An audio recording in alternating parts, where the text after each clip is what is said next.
குவைத்தில் ஏற்பட்ட தீ விபத்தை தொடர்ந்து அங்கு நடைபெறும் உதவிகளை மேற்பார்வை செய்யவும் உயிரிழந்தோரின் உடல்களை விரைவாக இந்தியா அனுப்ப உதவவும் வெளியுறவு இணையமைச்சர் கீர்த்திவர்தன் சிங் குவைத்துக்கு பயணம் மேற்கொண்டிருக்கிறார். இது தொடர்பான மேலும் விவரங்களை தருவதற்காக எமது செய்தியாளர் ரமேஷ்குமார் இணைப்பில் இருக்கிறார்.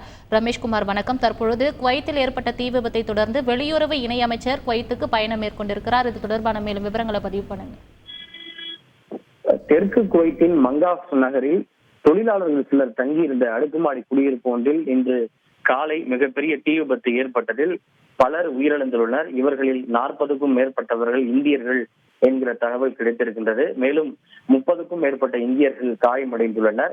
சற்று முன்னதாக பிரதமர் மோடி காயமடைந்தவர்கள் தான் விரைந்து குணமடைய பிரார்த்திப்பதாக தெரிவித்திருந்தார்.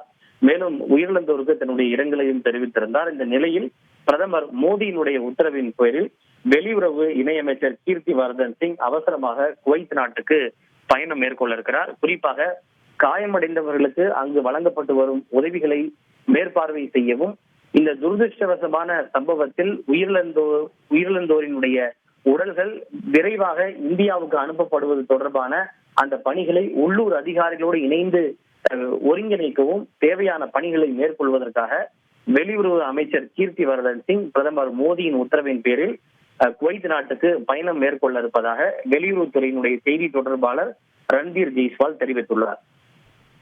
விரிவான தகவல்களுக்கு நன்றி ரமேஷ்குமார்.